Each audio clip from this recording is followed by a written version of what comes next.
Hey everyone, welcome back to my YouTube channel Commerce Tutorpedia.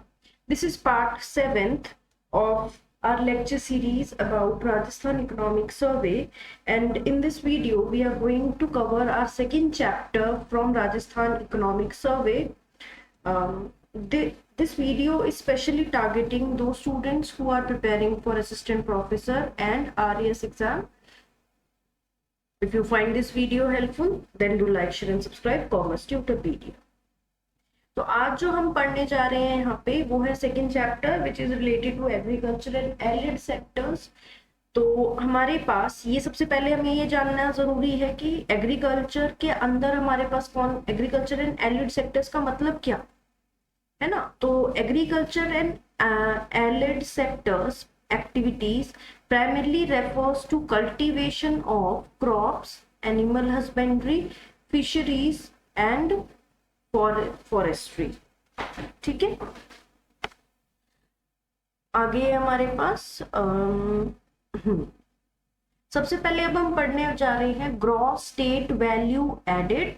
ठीक है, जो कि है करंट और कांस्टेंट दोनों प्राइजेस के ऊपर। लास्ट वीडियो मैंने करंट और कांस्टेंट का आपको जो कॉन्सेप्ट है वो क्लियर कर दिया था। तो GSVA एट करंट प्राइजेस की अगर हम बात करें तो इट वाज ऑन 20, देखो 29 के ऊपर था ये।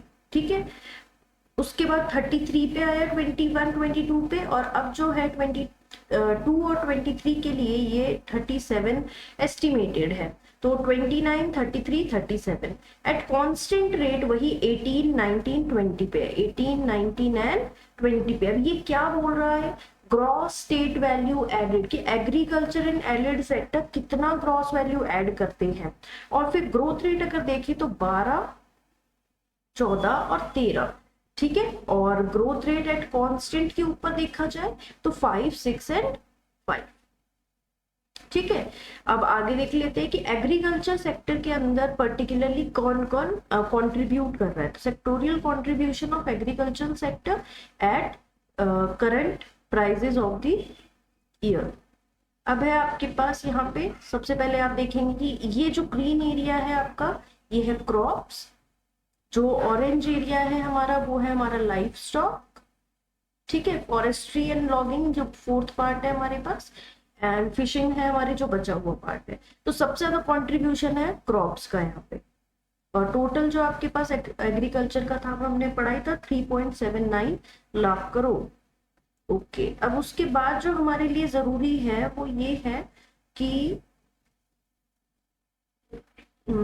इसके ऊपर भी हम यहाँ आ जाते हैं, डायरेक्ट इसी फिगर से समझ लेते हैं कि सेक्टर वाइज जो कंट्रीब्यूशन है या फिर sector wise gross state value added है of agriculture sector constant price के ऊपर। आप देख सकते हो इसको कि ये 11 12 के अंदर 11 12 की बात हो रही है, 331 था हमारे पास, जबकि अब जो एस्टिमेटेड हमारे पास कहा जा रहा है वो है 849। ठीक है, जिसके अंदर कंट्रीब्यूशन जो है सबसे ज्यादा जो देखने को मिल रहा है वो है लाइफ स्टॉक्स।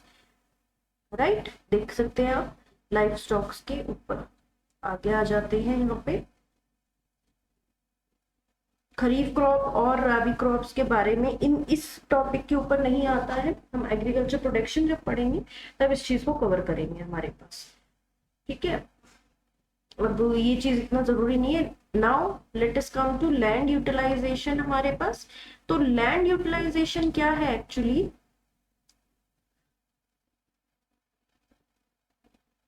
ठीक है, द टोटल एरिया रिपोर्टिंग, ये बहुत ही इंपॉर्टेंट टॉपिक है हमारे लिए। ठीक है, तो इसको आप अलग से रख लीजिएगा कि ये इंपॉर्टेंट है आपके पास। The total reporting area of the state, एक सेकेंड दीजिएगा मुझे, ये ना को नोट नहीं करने दे रहा है, मैं इसको इधर काट के वापस से ज्वाइन करती हूँ इस चीज को।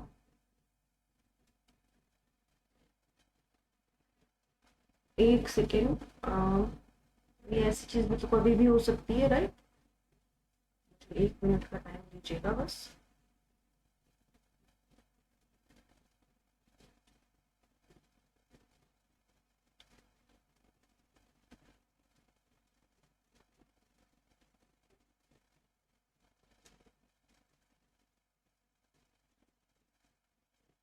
से ऊपर नहीं हो रहा है।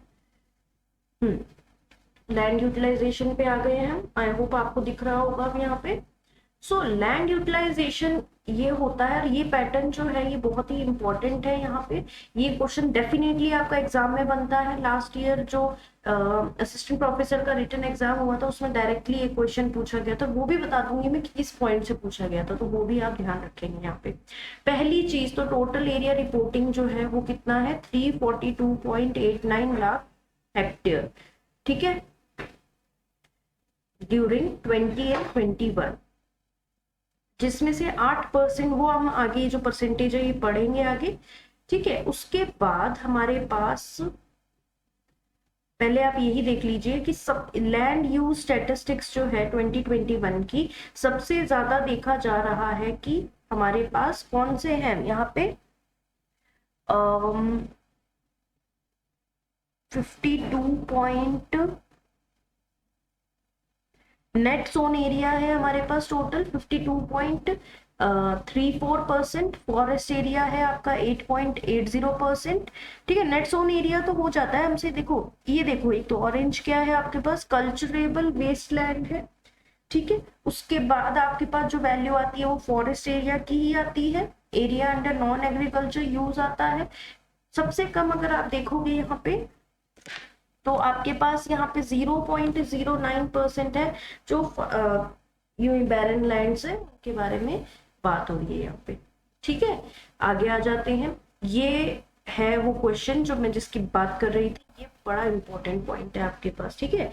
अब देख लो इसमें, एज पर एग्रीकल्चर सेंसस 1516, अब जो 1516 में लास्ट में एग्रीकल्चर सेंसस हुआ था 1516 के अंदर, ठीक है, तो उसके बारे में अब हमें यहाँ पे पढ़ना है।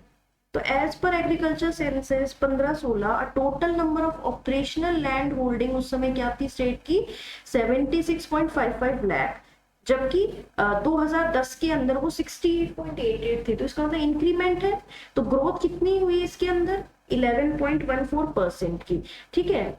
अब the ratio of classified land holdings to the total land holdings of the small, marginal, semi marginal, medium, large categories. तो पहले एक बार देख लीजिए क्या बोल रहा है ये, कि क्लासिफाइड लैंड होल्डिंग जो कि क्लासिफाइड है, ठीक है, to total land holding of marginal की जो है सबसे छोटे जो आपके 10 हेक्टेयर से या आपके पास हेक्टेयर से कम है उनकी है 40.12%, 21 18% और 14% और 4.69%। इट इज एविडेंट दैट, अब देखो ये सब जो है ना, ये नाम आप लोग सोचोगे यार ये याद कैसे होंगे, मैं आपको बताती हूँ। अभी एक डायग्राम आने वाला है, उससे आपको सब कुछ क्लियर हो जाएगा। टेबुलर प्रेजेंटेशन दी गई है, ठीक है। अब अगर आप देखेंगे तो it is evident that there is an increase in the number of marginal, small and semi medium lands and a decrease in large number of land. ये क्वेश्चन आया था कि डिक्रीज है या नहीं है, मतलब आपको बताना था ऑड वन आउट यहाँ पे जो सही है गलत है, ठीक है। और जो लार्ज होल्डिंग्स है उन्होंने डिक्लाइन देखा 11.14% की। This indicates that there is an increase in land fragmentations, probably attributable to splitting of joint families.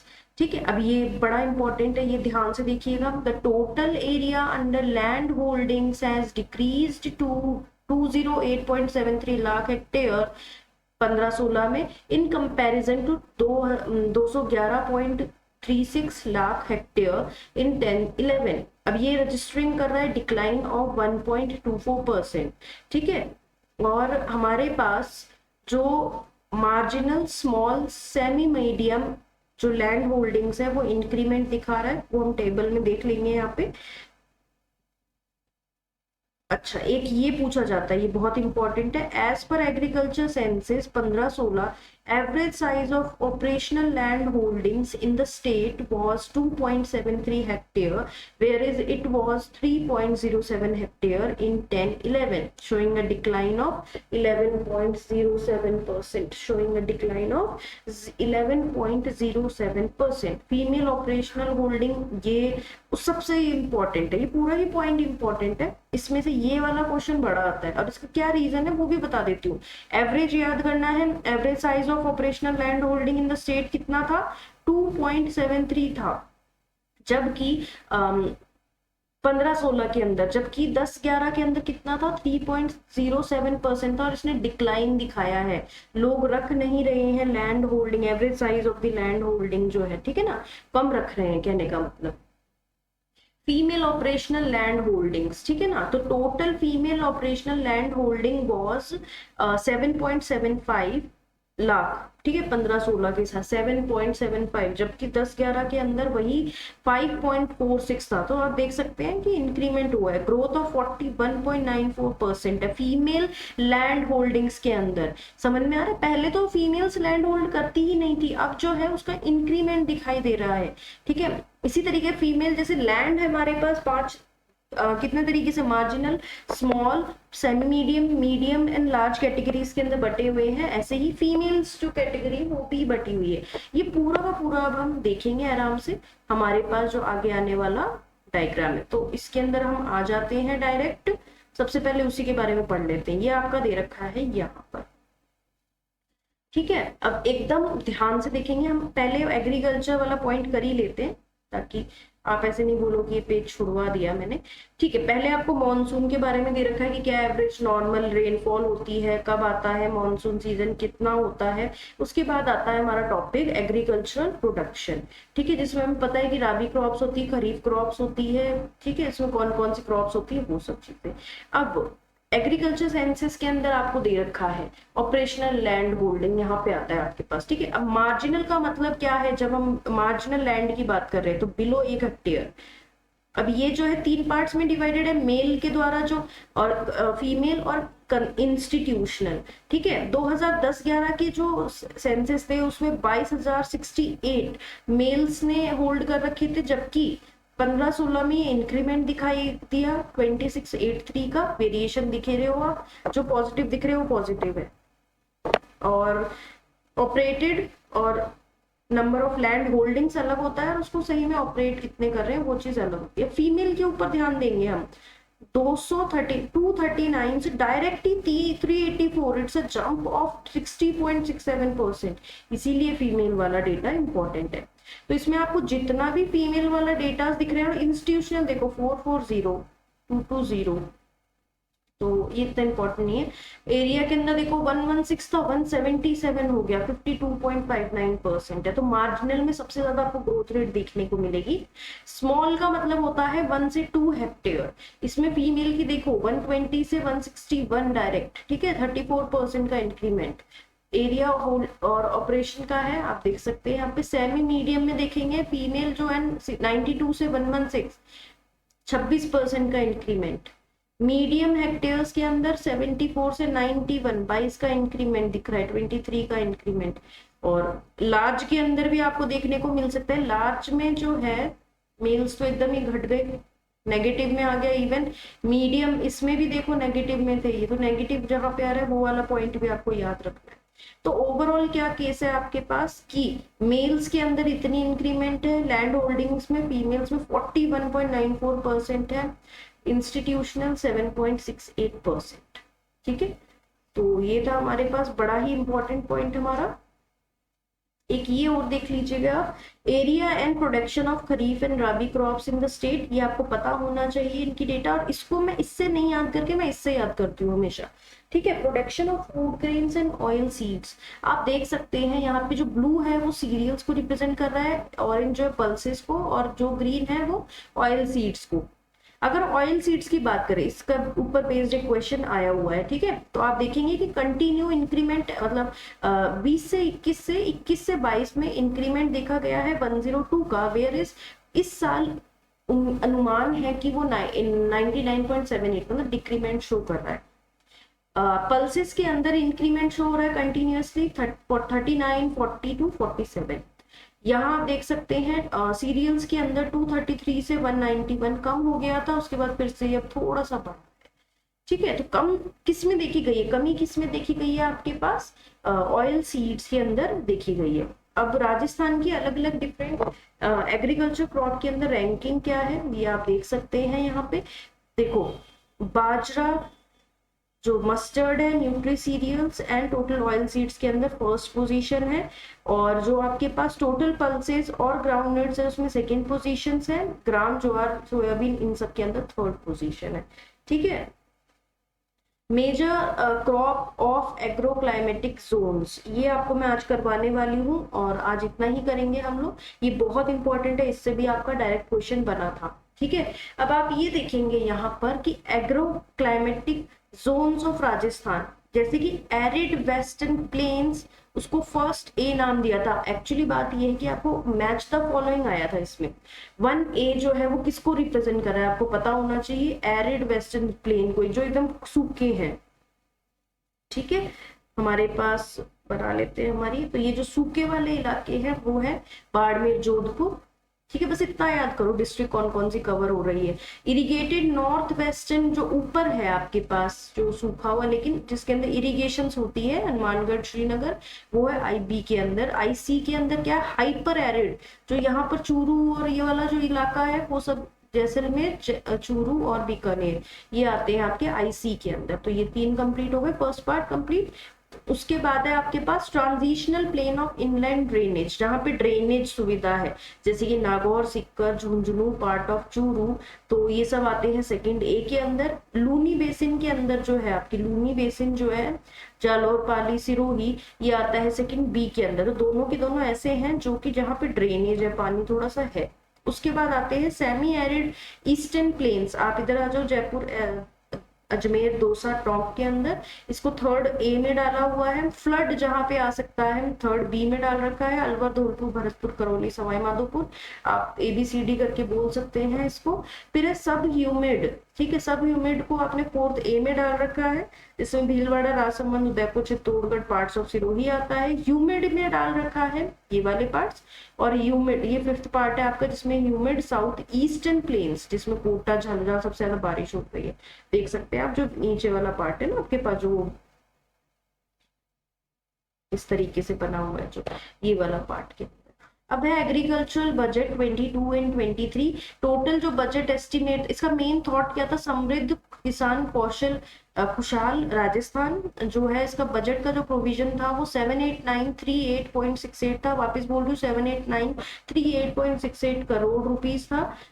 ठीक है, और इसके अंदर जो सारी की सारी चीजें बहुत बहुत इंपॉर्टेंट है, सभी को मैं बोलूंगी इसको एकदम रट के जाना। आपको करोड़ वाली वैल्यू नहीं रटनी, एटलीस्ट ये आपको पता होना चाहिए। सबसे ज्यादा सब्सिडी के अंदर जो प्रोविजन है उसमें सबसे ज्यादा कंस्टिट्यूट कौन करता है, सब्सिडीज। ठीक है, उसके बाद आपको देख सकते हो credit, infrastructure development, social security है 5 पॉइंट, मतलब आपको पता होना चाहिए एटलीस्ट टॉप 5 या टॉप 4 और नीचे के बिलो 4 पता होने चाहिए आपको, तो एक ही तो बचता है फिर बीच में। तो सोशल सिक्योरिटी हो गया, तो ये आपको पॉइंट्स पता होने चाहिए। सो या guys, that is it for today. I hope this video was helpful to you guys. If you find this video helpful, then do like, share and subscribe for more Tutopedia. Thank you.